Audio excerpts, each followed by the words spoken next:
Baik teman-teman semuanya, di sini pasti teman-teman sudah tahu bahwa saat ini lagi banyak bencana alam, terutama di daerah Aceh, Sumatera Utara, dan tentunya di Sibolga.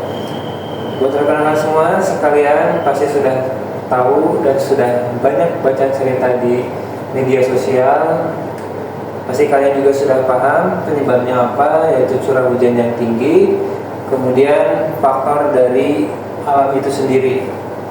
Nah, maka dari itu saya di sini akan menjelaskan beberapa faktor pentingnya lingkungan terhadap keberlangsungan hidup manusia. Maka dari itu perkenalkan, saya Rizky, saya dari Kementerian Kehutanan dan Lingkungan Hidup ingin menyampaikan kepada semua rekan-rekan di sini yang sudah hadir di sini untuk menjaga lingkungan hidup kita agar kita sebagai manusia bisa mendapatkan dampak yang baik dari alam itu sendiri. Baik, untuk tema kali ini saya akan menyampaikan bahwa pentingnya menjaga kehidupan berkelanjutan untuk masa-masa yang akan datang. Yang pertama itu adalah ekosistem. Teman-teman juga tahu ekosistem itu sangat penting bagi kehidupan manusia. Yang pertama itu adalah ekosistem hutan, terdiri dari vegetasi, hewan, mikroorganisme, dan faktor abiotik yang bersinergi atau membentuk sistem kehidupan yang kompleks dan saling bergantungan. Apabila sistem kehidupan yang saling bergantungan itu hilang salah satunya, kita ambil contoh misalkan dari hewan seperti macan misalkan atau harimau.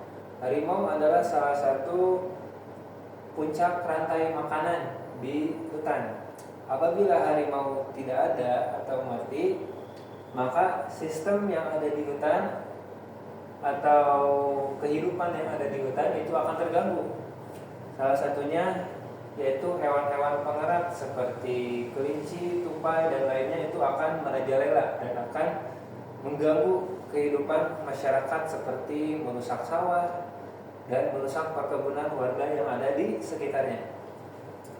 Untuk kemudian yang kedua adalah ancaman keseimbangan ekosistem. Apa sih yang menyebabkan terjadinya bencana alam? Yang pertama itu pasti adanya yang namanya deforestasi, polusi, dan eksploitasi yang berlebihan yang dilakukan oleh manusia itu sendiri. Karena yang namanya hukum alam itu hukum yang sangat mutlak. Apabila hutan digunduli, apabila pohon ditebang-tebang, sudah pasti penyerapan air itu akan terganggu dan air akan langsung mengalir ke lingkungan warga tanpa terserap terlebih dahulu. Nah, oleh karena itu di sini peran manusia itu sangat penting. Apa sih peran manusia? Yang pertama itu adalah bertanggung jawab untuk menjaga keseimbangan lingkungan.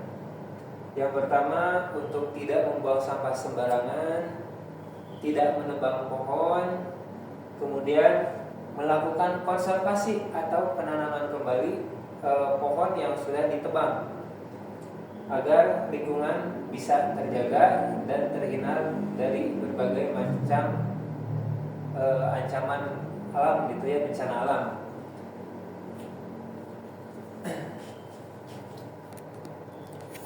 Nah, apa sih sumber daya keberlanjutan itu? Sumber daya keberlanjutan itu adalah sumber daya yang kita rawat, yang kita jaga agar generasi-generasi yang berikutnya itu tidak menerima dampaknya. Contohnya, kita menjaga danau. Danau itu harus tetap bersih, harus tetap terjaga. Kemudian sumber air, apabila pohon ditebang, maka sumber air pun akan hilang. Apa sih dampak perusakan yang akan terjadi apabila lingkungan atau hutan itu ditebang? Yang pertama sudah pasti perubahan iklim, yang kedua bencana alam, dan yang pastinya yang mengancam kehidupan manusia adalah krisis air. Apabila pohon ditebang, maka sumber air akan hilang.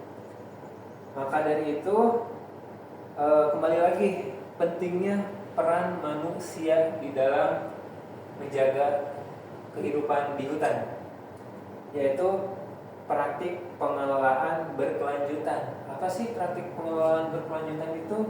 Yaitu penerapan sistem yang namanya tebang pilih dan reboisasi. Teman-teman juga di sini pasti sudah paham ya, sudah mengetahui apabila ada beberapa pabrik yang sering menebang pohon untuk keperluan gitu kan. Nah sebenarnya menebang pohon itu boleh nggak sih?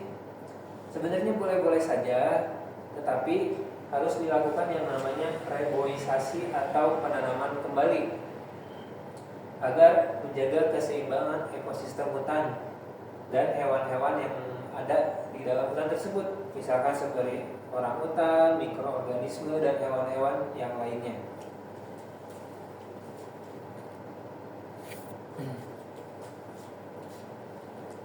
Untuk mencegah bencana alam, pasti kita juga akan tahu gitu kan, apa sih caranya, seperti apa sih agar kita bisa mencegah bencana alam. Nah ini salah satunya ya, cara untuk menanam pohon, untuk mencegah erosi ya, terus konservasi air, saluran air, saluran sungai, agar air bisa mengalir dengan baik gitu kan. Nah contohnya seperti yang dilakukan oleh ibu ini. Teman-teman di sini pasti sudah ada yang tahu ya sosok ibu ini. Sini ada yang tahu? Nah betul ya, ini adalah Ibu Rosita. Beliau berjuang 25 tahun untuk kembali membangun hutan yang sudah gugur gitu ya, sudah tidak ada. Beliau Ibu Rosita ini dulu melihat ada sebuah tanah yang dulunya ditanami kebun teh. Kemudian pupuk kebun teh itu rusak gitu kan, dan pH tanahnya itu sangat rendah. Kemudian beliau ini berjuang gitu kan bersama suaminya, menanam kembali pohon, mereboisasi, berjuang selama 25 tahun. Coba bayangin 25 tahun teman-teman. Dan akhirnya apa? Beliau setelah perjuangan yang panjang, selama 25 tahun, beliau berhasil membangun yang namanya hutan Megamendung yang kita kenal di sini ada di Kabupaten Bogor ya teman-teman, yang namanya hutan organik yang sudah dibangun oleh Ibu Rosita sendiri loh. Beliau berjuang untuk membangun hutan kembali, untuk kembali menghijaukan hutan, untuk kembali menjaga keberlangsungan hidup hewan-hewan yang ada di hutan tersebut guys. Itu kan teman-teman. Dari 25 tahun itu banyak hewan-hewan mikroorganisme yang kembali tumbuh di dalam hutan tersebut. Itu kan seperti harimau sudah mulai muncul dan hewan-hewan yang lainnya. Ini bisa menjadi sebuah teladan untuk kita semua agar bisa menjaga keberlangsungan hidup manusia untuk kita sendiri gitu kan. Kita juga harus bisa menjaga keberlangsungan hutan itu sendiri, karena hutan begitu penting untuk keberlangsungan hidup manusia itu sendiri. Karena hutan ini berperan sebagai oksigen ya, oksigen di bumi gitu. Dan hutan ini juga apabila terjadi hujan besar, hutan ini akan menyerap air agar tidak langsung mengalir ke pemukiman.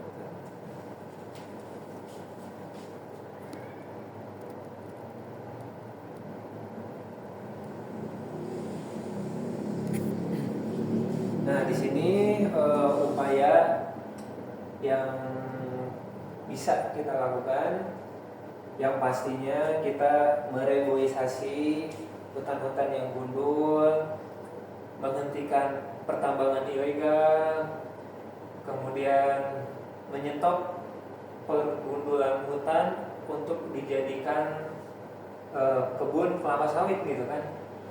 Dan kita juga harus mikir gitu kan, dampak selanjutnya apa sih kalau kita merusak lingkungan gitu. Maka dari itu saya di sini sebagai Menteri Lingkungan Hidup dan Kehutanan di sini mengajak rekan-rekan semua sekalian untuk menjaga hutan, menjaga lingkungan hidup, untuk tidak membuang sampah sembarangan dan merawat lingkungan di sekitar kita, gitu kan?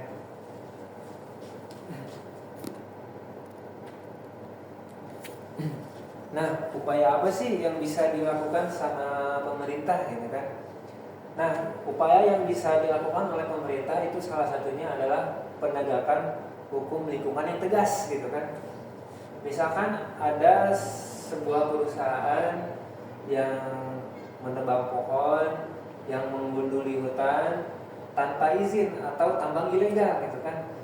Nah, sebagai pemerintah, sebagai penegak hukum itu harus tegas untuk memberhentikan pelaku-pelaku penambangan ilegal yang bisa merusak lingkungan atau merusak hutan, gitu kan? Teman-teman juga tahu ya berita di Aceh, itu kan, Sumatera Utara dan sekitarnya, ketika banjir bandang datang, banyak sekali gelondongan kayu ya, kayu yang sudah ditebang. Nah, itu adalah salah satu perusakan lingkungan. Dan akibatnya apa? Nah, itu akibatnya air mengalir, hujan deras, air langsung mengalir ke pemukiman tanpa diserap oleh pohon. Dan akhirnya terjadilah bencana alam yang akhirnya merugikan manusia itu sendiri karena perbuatan kita sendiri, gitu.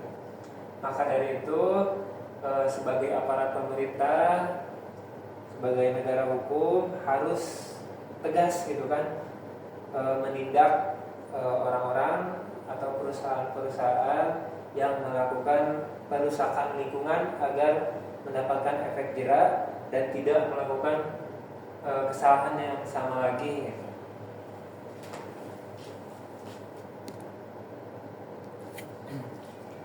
Kemudian yang bisa dilakukan oleh pemerintah selain menegakkan hukum, juga harus bisa mengedukasi masyarakat, yaitu seperti program penyuluhan lingkungan yang dilakukan di sekolah-sekolah. Kita mengajar anak-anak untuk mencintai lingkungan, untuk menjaga lingkungan dan tidak membuang sampah sembarangan. Kemudian kita melakukan kampanye atau melakukan ajakan di sosial media untuk bisa mengajak semua orang untuk menjaga lingkungan, untuk tidak merusak lingkungan. Dan bisa ditambahkan pendidikan lingkungan di sekolah seperti yang tadi saya katakan, dimulai dari TK, SD, SMP, SMA. Itu pendidikan tentang mencintai lingkungan itu harus sudah diterapkan oleh para guru, agar siswa-siswanya ketika sudah keluar dari sekolah bisa mencintai alam dan menjaga lingkungan dengan baik. Karena alam itu apabila dijaga, pasti alam juga akan menjaga kita sebagai manusia, akan memberikan yang terbaik buat manusia juga. Apabila hutan dirusak, maka dampaknya kita juga yang akan merasakan seperti bencana alam dan lain-lainnya. Maka dari itu, sebelum berpamitan, mari kita mendoakan kepada saudara-saudara kita yang ada di Aceh, Sumatera Utara, Sumatera Barat dan sekitarnya, untuk mendoakan agar mereka tetap sehat, dikuatkan, dan agar cepat pulih ya rekan-rekan sekalian. Dan kita dukung agar bantuan dari pemerintah itu bisa tersalurkan dengan baik. Oke, sekian dari yang bisa saya sampaikan. Terima kasih atas perhatian rekan-rekan sekalian. Apabila ada yang salah kata, mohon dimaafkan. Sekali lagi, mari kita jaga lingkungan, mari kita jaga hutan agar kehidupan keberlangsungan bisa terjaga. Assalamualaikum warahmatullahi wabarakatuh.